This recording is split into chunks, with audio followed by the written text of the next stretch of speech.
Welcome to the Explainer. We often assume that wealth is purely a mathematical function, right? Just a simple equation of income minus expenses.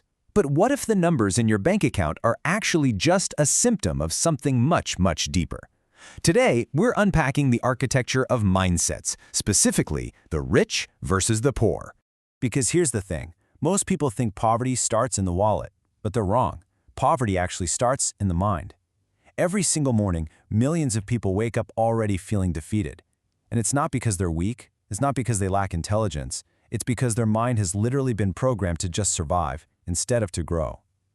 And that silent programming controls their entire future. The really scary part? Most people never even realize it's happening. They walk around thinking life is just happening to them, while their mindset is secretly creating their reality. Think about the first thought of the day. A poor mindset wakes up thinking, "Man, I just hope nothing bad happens today." But a rich mindset wakes up thinking, "How do I make progress today?" One mindset is completely ruled by fear, while the other is driven by vision. Poor psychology focuses on problems and asks, "Why is life so unfair?" Rich psychology focuses on solutions and asks, "How do I adapt?" Because successful people understand a fundamental truth that average people tend to ignore. Life doesn't reward excuses, it rewards value. Let's dive into Section 1. The science of scarcity. Now, having a poor mindset isn't just some personal failing, it's actually a heavily documented structural and mental trap. Psychological research shows us that the stresses of poverty, like constantly worrying about how you're going to pay rent or buy groceries, literally consume enormous amounts of your mental bandwidth.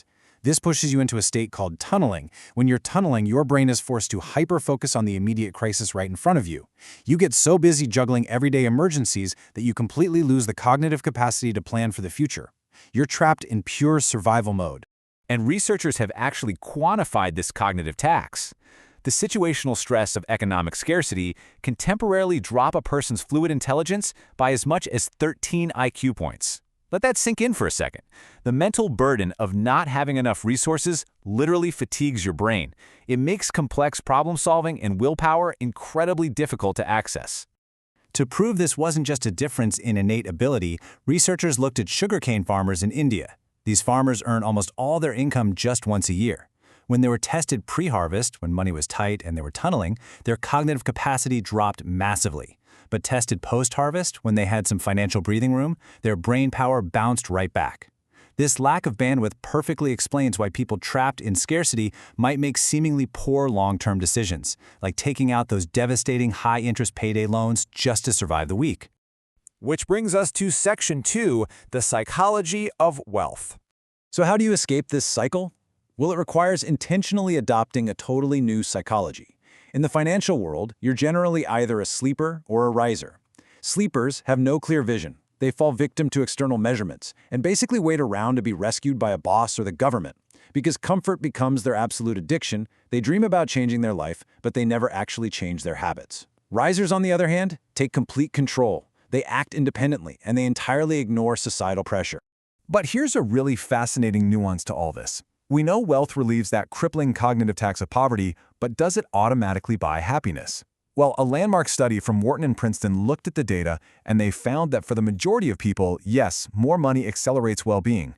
But, and this is a big but, if you have a fundamentally unhappy mind, more money won't magically fix it once your basic needs are met.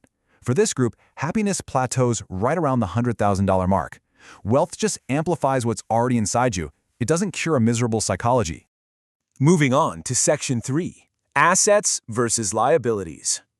A poor mindset spends money to impress other people. They want fast rewards and fast validation, so they buy liabilities. A rich mindset spends money to build freedom. They buy assets. One person wants to look successful while the other wants to become successful, and that's a massive difference. Poor psychology says, when payday comes, I'll finally feel secure.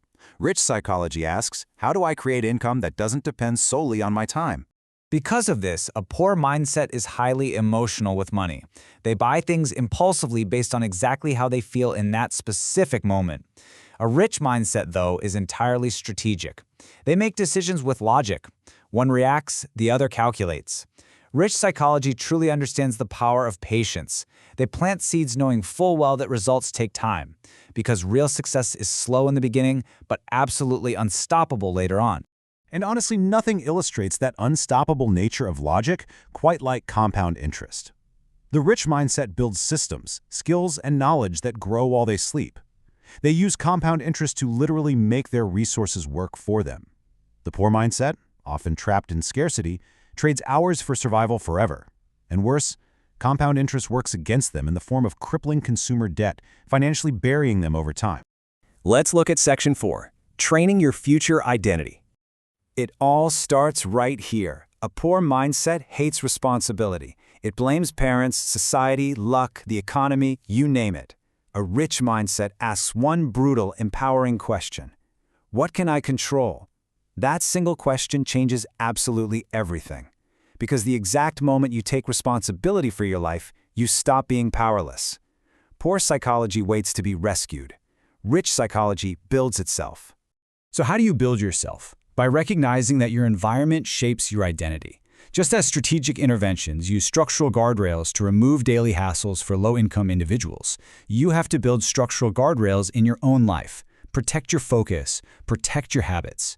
Think about it. If you spent your time with people who complain every single day, eventually your brain is going to start thinking the exact same way. But if you surround yourself with ambition and discipline, your standards rise automatically. A poor mindset avoids learning once school ends. It fears failure so much that it never truly tries, always waiting for a perfect moment that, let's be honest, doesn't actually exist. They'd rather stay comfortable than risk looking foolish. But a rich mindset, they are obsessed with learning forever. They understand that action creates clarity and that failure isn't the opposite of success. It's a required part of it. They're totally willing to fail publicly, learn quickly, and keep moving forward. We've seen how the science of scarcity can literally rob us of our mental bandwidth, and how shifting from buying liabilities to buying assets completely changes our trajectory. But ultimately, rich psychology understands something almost dangerous. Every single day you repeat the same habits, you are training your future. Your habits become your identity, and your identity becomes your destiny. The person you become completely determines the life you create. So I'll leave you with this. Which mindset are you choosing today?